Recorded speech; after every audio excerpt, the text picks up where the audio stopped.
Martin, here's this one here.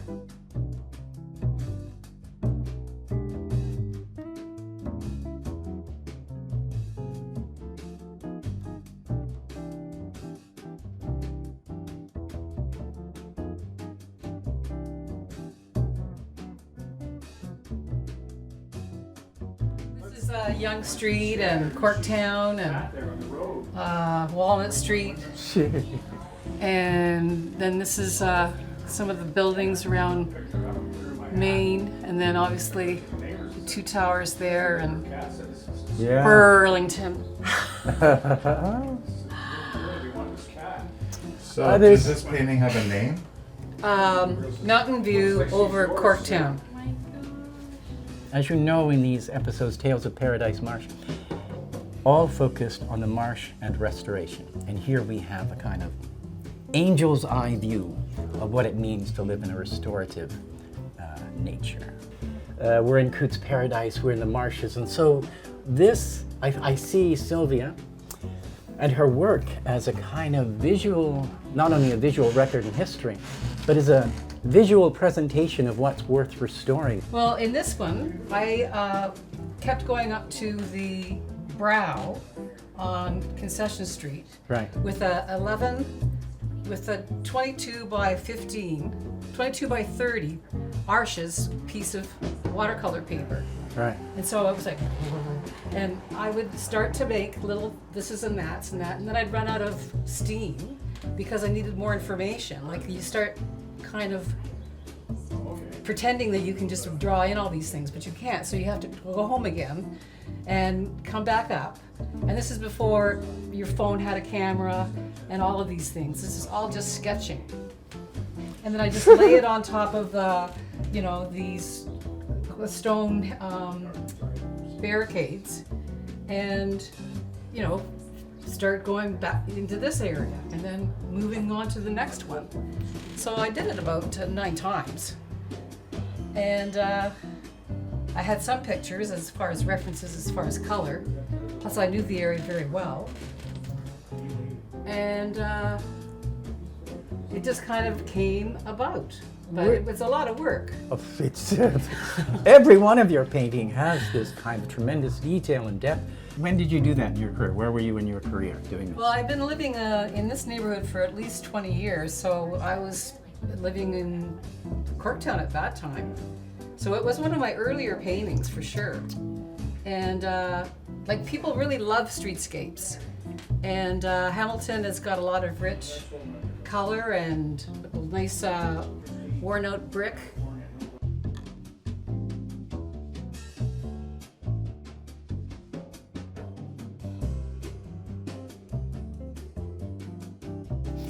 So welcome back to Tales of Paradise Marsh, episode 5. And I'm here with my guest Sylvia Simpson. And you can see we're carrying some paintings, holding some paintings here.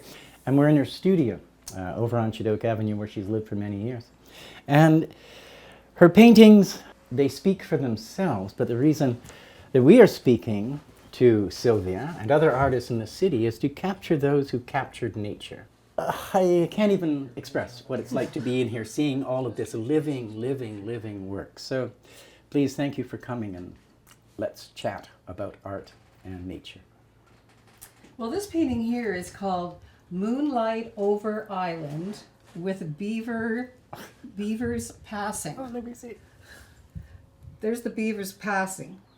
And these are from Whitefish Falls. So I'm not quite as far as Little Current, a little bit above Espanola, but it's about a six-hour drive. Yes, I was in Little Current. And I was reading a book by Jane Champagne, and she had a big piece at the end, giving you art, schools, and places to go. And so this one said, in the heart of the Group of 7 country, blah, blah, blah, blah, blah. So I called right away and sent them a note saying I was going to come up this summer for a week. I never heard from them until the day before because there was a bird in their mailbox that made it incorporated my letter into a nest. And she only saw my name at the end.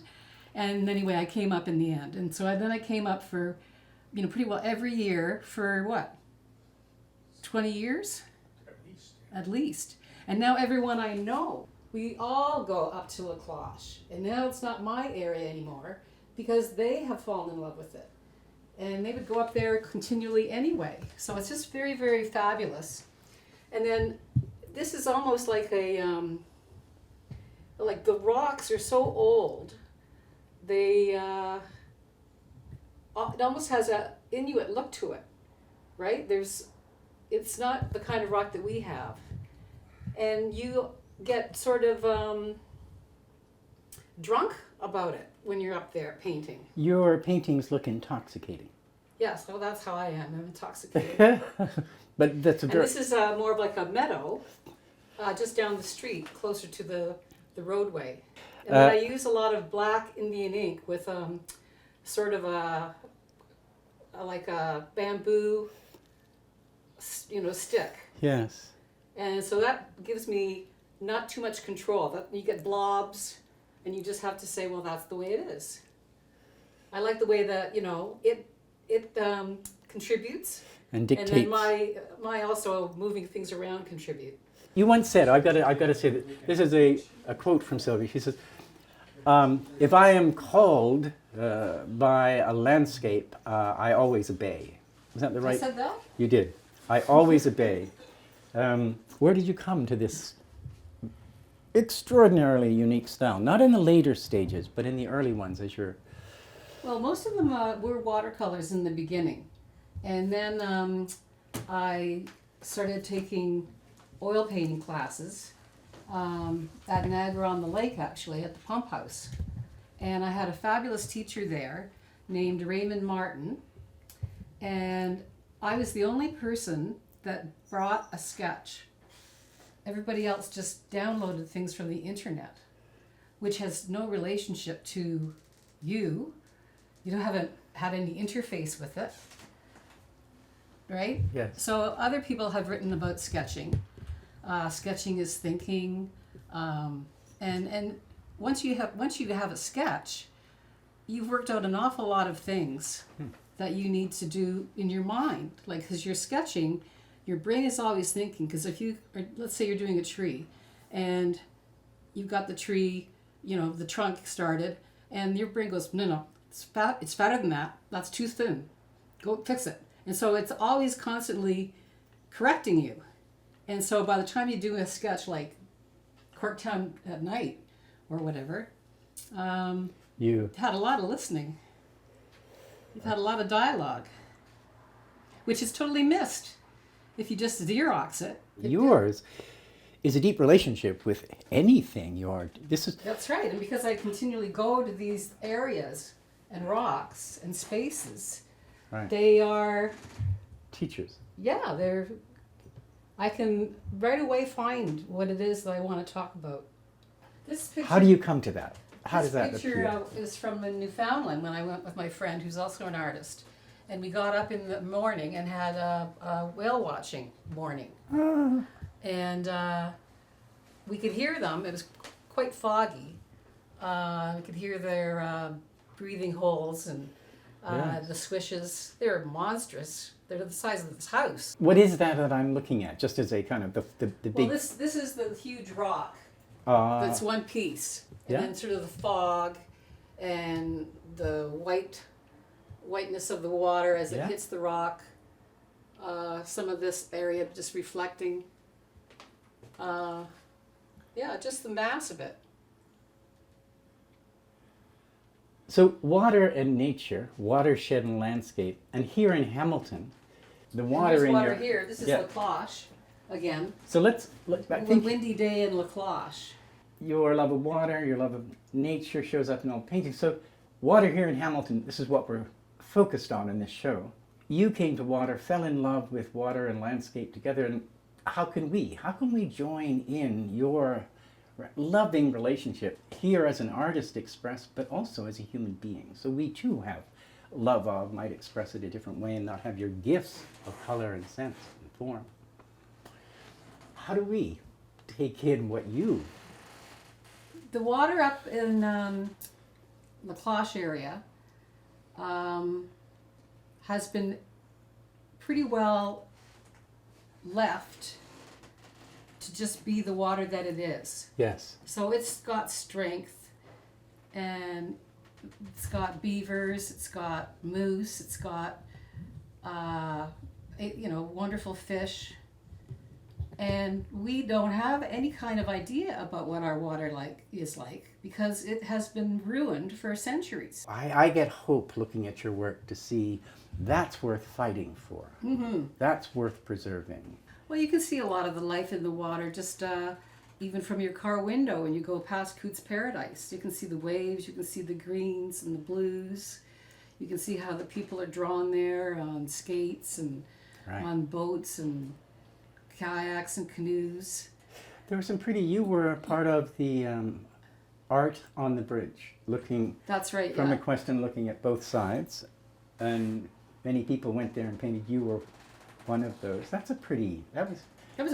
was a fabulous idea, wasn't it? a brilliant display of Yeah. artists, and that marsh. I think it was about 3 years ago. A beautiful dinner on the high level bridge and close it off from traffic and have, a lovely table with tablecloths, and it would be a fundraiser. I didn't go to the dinner, I couldn't afford it.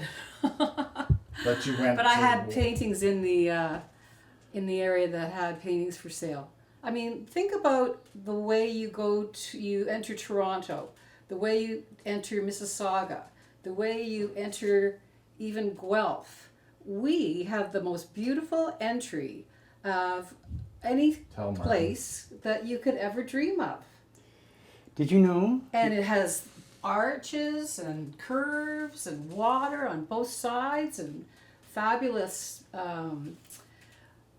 graves And vistas. and the RBG So trails. absolutely, I'm with Like you. it's we don't realize how incredible it is. That's why this show is here, and why someone like you is. We listen to and amplify your voice because we You need to see often it. don't Yeah. know, and we need to see it. And we Give your don't heads a know how shake, much is there, people. which this might do. Oh, it's perfect now.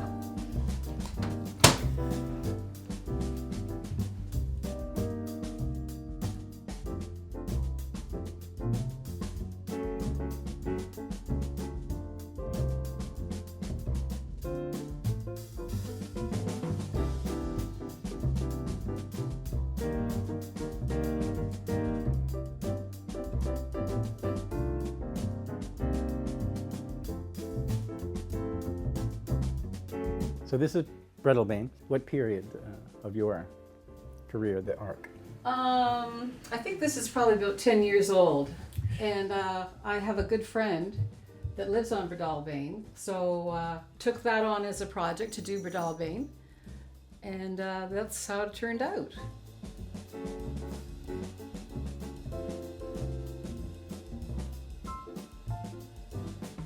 Here's my backyard, so I get to look out the backyard.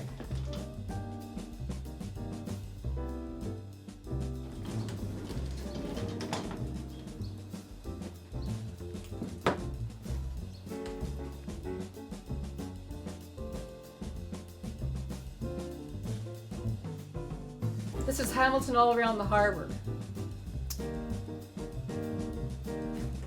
Everything is there. It's a print, so it's not as juicy.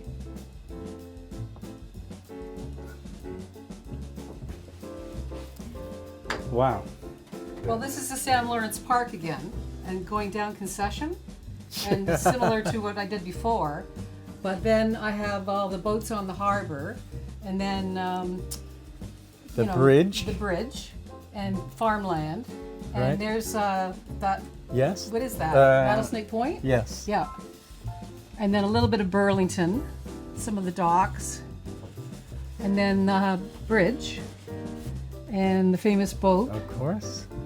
And the reason why I have so much Stelco. in there, I went to one of those early in the morning sort of clubs, and they always had a guest speaker, and I had to, there was 5 areas of the BIA, the Business Improvement Association, So I had to have all 5 areas of where the BIA was. So some had to be over here, and I had to get in Burlington. There's the CN Tower. This is another Laclache painting, Windy Day in Laclache. It's very moving. There's lots of movement in the wind and the trees and the branches.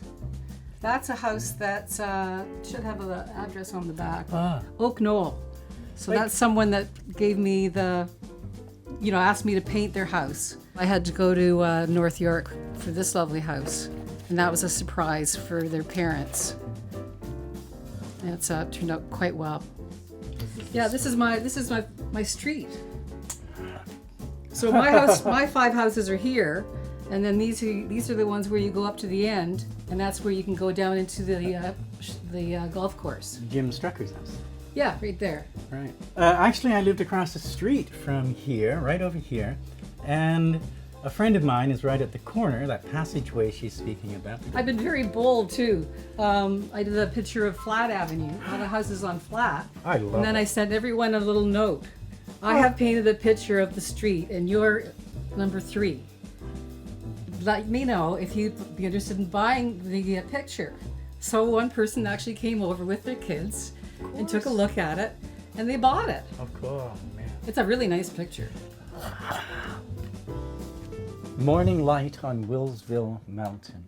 Yeah, so Oh my God! Where is Willsville? up at the Laclache, Right. the little town of Willisville, one of the people that live up there is a reporter and is retired now, and just by mistake, he found out that one of the mining operations was going to mine Willisville Mountain and take it down. So he had an idea. He said, I want one artist, one mountain, and we all had to do paintings of Willisville Mountain and give it so many eyes on it that they had to say, okay, we won't do it.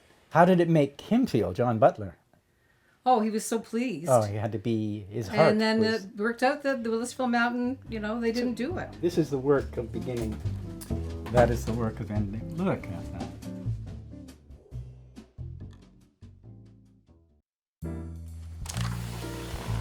Hi, little squirrel.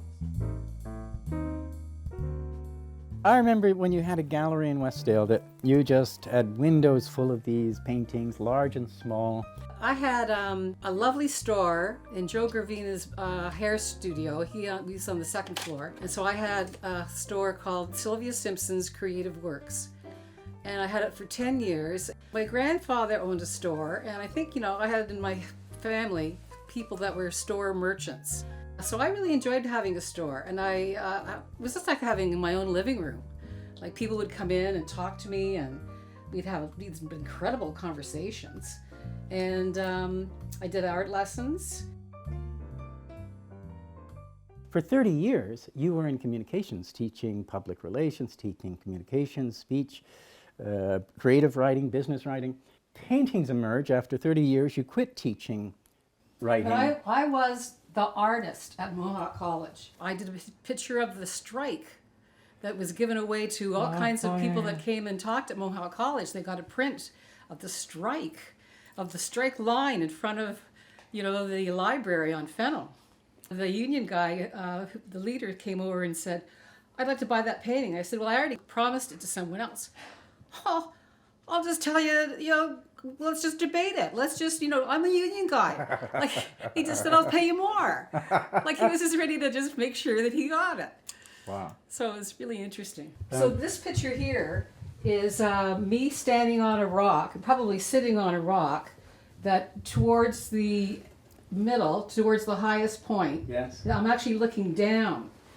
And the green areas are shadows of the rock in the water, Yeah. the trees in the water on the other side. Yeah. So I'm just having a lot of fun with the colors. These are the oldest rocks in the world. Where? At the Laclache, in Laclache. That is Laclache. Yeah. again. They're millions and millions of years old. So Yes. if you give them time, if you look at them, Yes. they'll talk to you. In this show, we're looking at an architecture, a kind of technology that might transform help transform and intervene into the watershed to help it restore it. And your vision of art and architecture together in union, and you've expressed that, do you have a larger vision for Hamilton and that connection between nature and the built world? Most of my paintings are really about old neighborhoods, built-up neighborhoods, Stelco, industry. I've done pretty well all those things. But they are communities, and they live side by side. They're very close together. They often work together and travel together and have shifts together. They are putting their families in here and growing up and staying there for most of their lives until they have to move away. They're old neighborhoods that have created themselves, and that's why they have so much character. That's why it's kind of fun to paint them.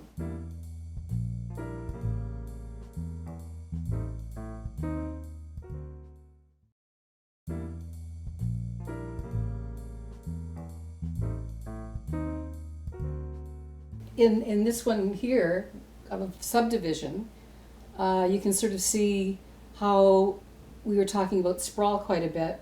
And I've got the red nets that come up. So we're talking about Garner Marsh? No, the Garner Street, which used to be farmland, which is now 750 billion houses. I painted that, and it's not as happy. That's really important. Your work reflects the threats against nature through sprawl. They're all 2 feet beside each other. They all need cars because there's no transit to get them anywhere. That's why I want to get into meadows, because insects are dying, and now that with the roads and the pollution and the fact that the land is so ripped up and so nutritiously wanting, if we could, instead of having trees, which will take too long to grow up, if along those tracks of 885 houses, we could build meadows all the way in the backyard. Wouldn't that be grand? I even thought about going into the Selkirk parade, all dressed up as Miss Meadow. Actually, you could probably pull that off. Keeps the bees alive and the insects alive, and without insects, we're not here very long. If it had a permeable base, it was a swale, say, you would have a rain, something natural to absorb the rain instead of having it run off and down into. So there are purposes for that intervention of that natural roadway through this unnatural space, which has created nothing but houses. Yeah, so we're not very imaginative about how to live. Whenever you watch Coronation Street, you say, well, why can't there be a pub next door in that house? Think of all the nice pubs you could build in some of these houses that are like the size of 3-story apartments. But it's legal. Build some fun things so that people can enjoy their space without having to get in the car.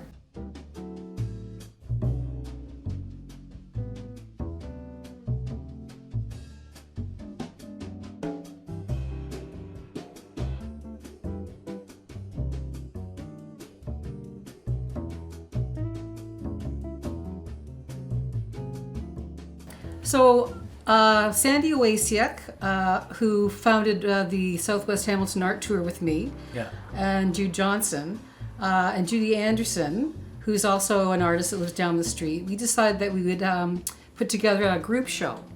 And our theme was Hamilton Look Again, or something like that, where we were sort of showing some of the more cruel streetscapes of Hamilton.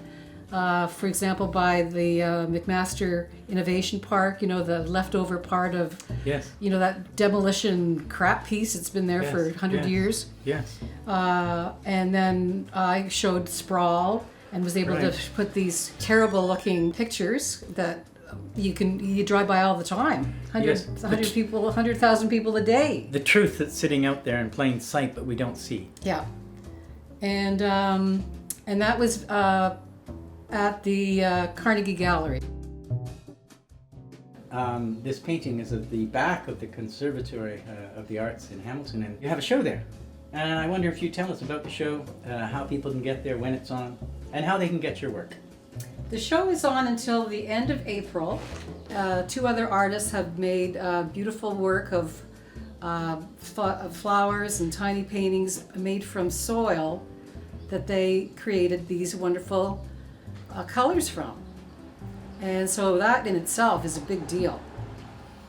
I have 15 paintings, and they're all paintings of the fields of Haldeman County, the lake, the creeks, all those kinds of things that are just fabulous. It's beautiful, beautiful country. So Sylvia, thanks for taking the time, having us in your home, and overwhelming us with this really remarkable artwork all around us. All around us. You're welcome. Thank you.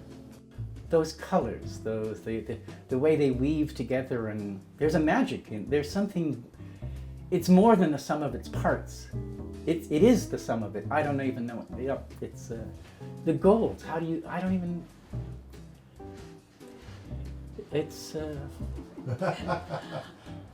This is my lovely Peter. What do you do again, honey? Model making. Make models. Yeah. You have to come back and see all the things that Peter's done.